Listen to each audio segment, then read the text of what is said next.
Hi, my name is David Martin and I'm joined today by my co-host Craig Patterson. This is the Heads and Horizons podcast, where we and our guests discuss the challenges of leadership and how, with a little professional help and support, leaders can better navigate change, deal with organisational complexity and create a more productive and engaging work environment leading to higher team performance. Welcome to Heads and Horizons, a podcast about real leadership in uncertain times. I'm Craig Patterson, an executive coach and former chief people and technology officer, and I'm joined by my co-host David Martin, who's a former senior sales leader and now also an executive coach. Together we've supported leaders through messy, meaningful moments of leadership where there's no playbook and the pressure is real. In this first episode, Navigating Uncertainty, we're asking, how do you lead when the path ahead is unclear? So Dave, with that question being front of mind, when the path forward is unclear, what have you found that best leaders do first? Good question to start with, Craig, and kind of saying I'm just looking forward to some of the conversations that we're hopefully going to have over the coming weeks. So I would say that the situation that springs to mind for me would be a place I'm sure everyone's been at some point or other, and that would be around some sort of organisational change, company restructure, or M&A activity perhaps. And it's at that point that people are looking for clarity. Maybe I was looking for clarity myself, but certainly when I was leading people, leading teams, people were looking for clarity that, frankly, I didn't have at that time.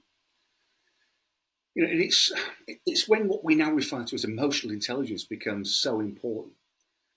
Folks, generally speaking, they're not stupid. They can sense when you're selling BS, if I can put it that way. I think the important thing is just to be honest with them and focus on what's in your control, what we can control. If you think about it, an organisation's mission doesn't change all that often. Organisational change is far more common, of course, but the core mission of an organisation rarely, if ever, changes. So my approach was always to stay focused on the organisation's fundamental reason for being. Focus on the things that remain within our control and try and ignore the noise, the distractions, and everything else that's going on around you until things become a little bit clearer. And I think that's when your real individual leadership values also become so important. I genuinely believe that leaders who align personal values with the organisations create a real sense of purpose, particularly important during times of change. So even though everything else may appear fundamentally uncertain, focusing on the core values of honesty, integrity, transparency, and inclusion, these are so important. I think it creates a sense of transparency. Quite frankly, open communication fosters a sense of involvement right across the team. That sense of shared inclusion and ownership, I can put it that way. So I think it's important to be empathetic. Don't simply plough on through regardless, hoping for the best as if nothing's changed, because frankly, it has. It's about connecting with people on a very personal level, being honest with them, and creating that sense of, certainly for that period of change, that we're all in it together. I share the uncertainty that everybody else does. So that's my thoughts, Greg. I'd be interested in yours. I think a lot of what you say resonates with me. I think certainly the trap of falling into saying what you think people want to hear, or certainly using a bit of the old BS, no, not a good idea. I think people see through that quite quickly, and we might talk about something like that a little bit later in the conversation. But I think, very much resonates with me what you said, really, Dave. Indeed. Question for you then, Craig. How do you coach leaders to build real resilience and not just push through in times like this? What would you advise? What would you coach? Yeah. Well, I think the key thing is that, of course, there's a expectation that the leader's always in control, always got all the answers. And of course, that might sometimes be the case, but whether you do or don't, I always think it's a good idea to take a bit of a step back. That doesn't have to be a long time. I recognise some things won't wait. Taking a little bit of time just to step back, look at the situation on its merits, and then move forward. I think too often, and I use the example of, when you maybe get an email that jars, and your instant reaction is to think, I'm going to respond to that. And actually, it's quite often, if you gave it 10 minutes, 20 minutes, whatever you need, you probably would answer it quite differently. So I think taking a step back is really important. So pausing and resetting.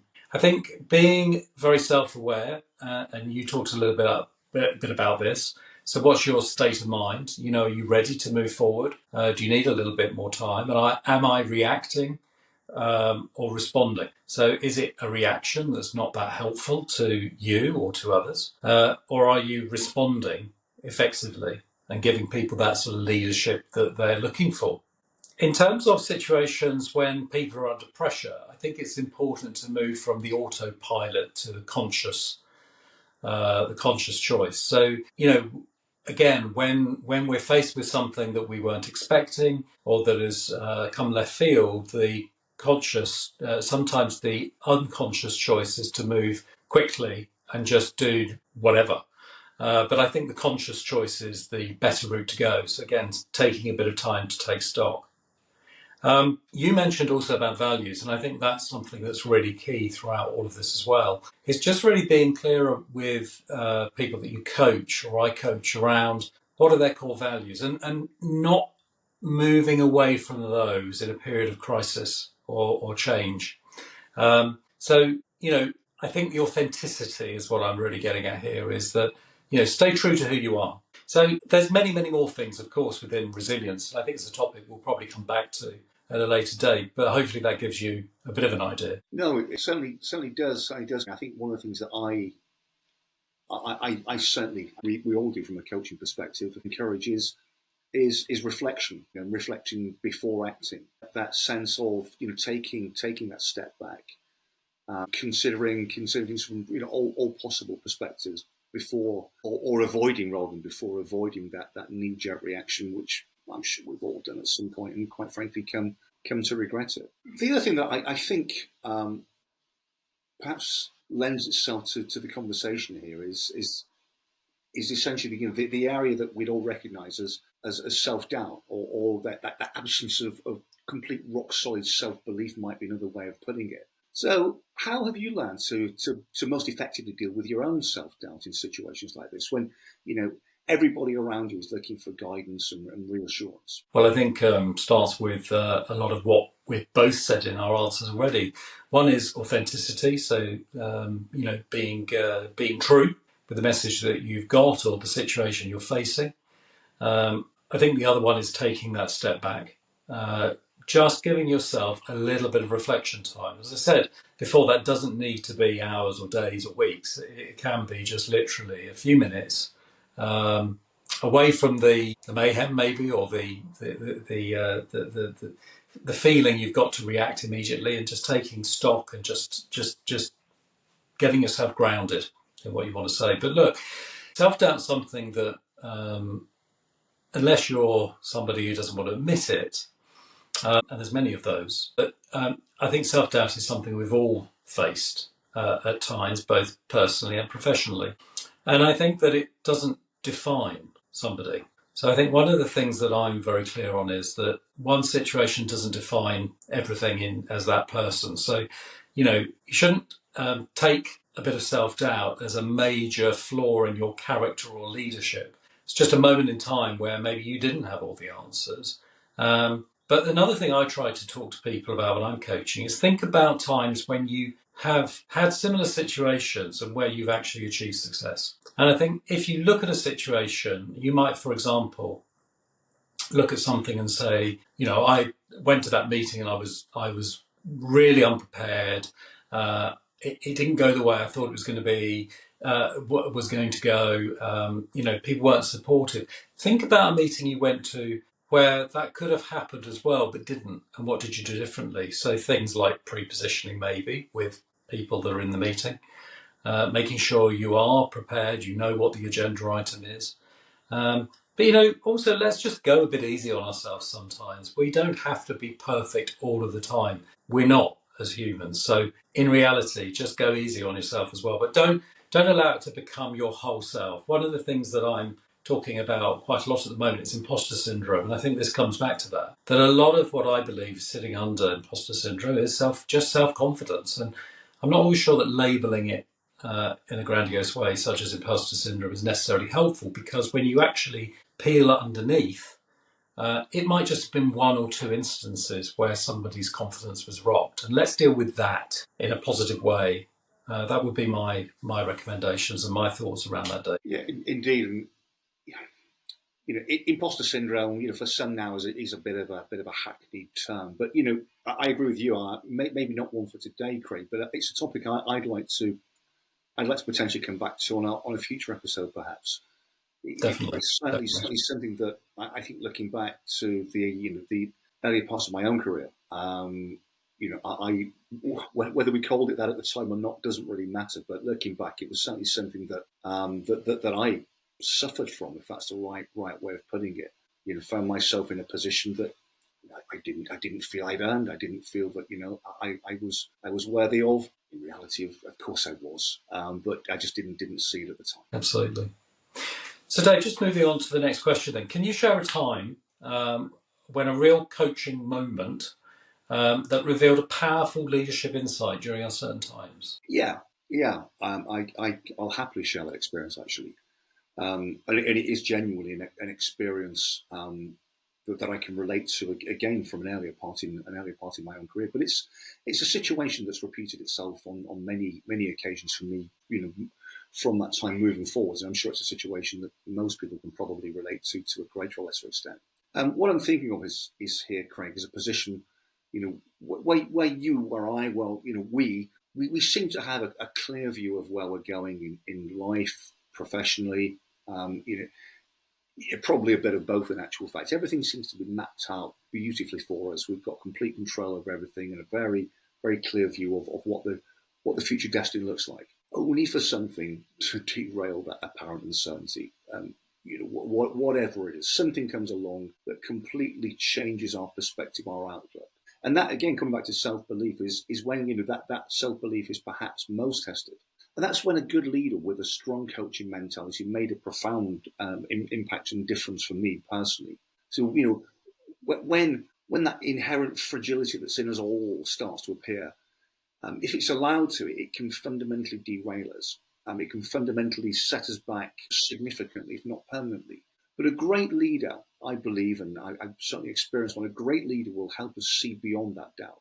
They'll help us, as you were referring to before, Craig, reconnect with an old version of ourselves. And what I mean by that is we all encounter setbacks, but they don't change who we are or what we're capable of. For sure, whether we admit it or not, we all fear failure to a greater or lesser extent, which, if we allow it, is the biggest single obstacle to progress and potential. So the powerful lesson I learned, that I've passed on to those that I've led, is that these derailing moments, they're only temporary setbacks. What we were capable of yesterday, we are still capable of tomorrow. We just need to deal with what today's thrown at us first. Simple as that. And I think that's probably the one real piece of leadership advice, coaching that I've used probably most often throughout my own career. So, Craig, just a question for you with one eye on the clock here. Sometimes, as we're talking about, sometimes stuff is just out of our control. No amount of leadership can change that, and it becomes necessary to deliver at times, some uncomfortable truths, whatever they are. What have you, from either a leadership or a coaching perspective, what have you taken from moments like that? Yeah, I mean, just before I answer that, Dave, I just want to reflect just quickly on the point you made before, because I thought it was very well made. I want to just give a very quick example of some powerful leadership I've experienced. I think it's relevant to this and to the next question as well, which is that a leader I worked with was very focused on the future. So as much as we've talked about reflecting on situations in the past when things have gone well, this individual was very focused on the future. And in uncertain and challenging times, I found that incredibly powerful. That we weren't focused on navel gazing and constantly thinking about what went wrong, but we were focused on how we were going to put it right and how we weren't going to allow that to happen again, but moving forward in a very forward propelled manner, which I particularly enjoyed. And I think following on to that, to answer your question, We've touched on some of this already, but one example I can give where I had to share an uncomfortable truth was during a restructure. And of course, many people listening to this will have had to, if they're in leadership roles, gone through the same situation. And this was quite early on in my career. And I remember going into a room of about 15 people, and they were at risk of redundancy. Not all of them, but a significant number. And I think I really skirted around the issue. And didn't really make the point that regrettably people were going to be at risk of redundancy. Probably through a little bit of fear, through feeling that, gosh, how are people going to react to this? So all of those sort of emotions came over me. But, the reality is that people sniffed it out very quickly. And it's something that I've never done again. I think you have to be authentically true. Of course, there's some things you can't say. We're not being stupid. But ultimately, and I class things like maybe there's an M&A deal going on which can't be discussed. But wherever things can be discussed, however hard they might be, I would urge people to be as honest and authentic as possible. And look, I think that's also a key point. Craig. And we all make mistakes. Failure is just an opportunity for learning, as the phrase goes. And I think that's an important thing to remember and to remind ourselves of. We know that, but we often lose sight of that when we do get things wrong, and we do fail at certain things. Doesn't define who we are. It's not catastrophic. It's just what happens, and as I say, it's an opportunity, a learning experience to get things right. So as we sort of get towards the end of today's first episode, Craig, if there's one thing that you hope people listening to this take away from the episode about navigating uncertainty during difficult times, what would that be? What would be the one thing that you would want people to take away from today's discussion be? Simply, you're not defined by one situation. That you may get right or you may get wrong. And I think fundamentally that would be my message, Dave. What about yourself? Well, I'd probably steal one of your favourite phrases, Craig, if I'm being brutally honest, and that is that leadership is a lonely place at times, regardless of how many people we are physically surrounded by.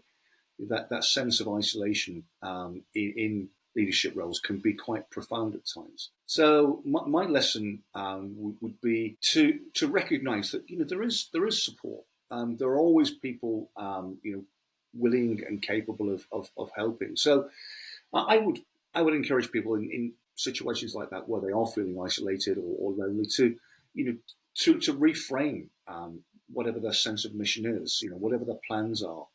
And also how we hold ourselves accountable, because help will be there from those that we value, be that colleagues, or where colleagues perhaps aren't the most appropriate source of advice and guidance and support, maybe from a family member or a close friend, or dare I say it, a coach. That's often one of the things that I often ask people to think about. As we're grappling with a particular challenge, what would your closest friend advise you to do now?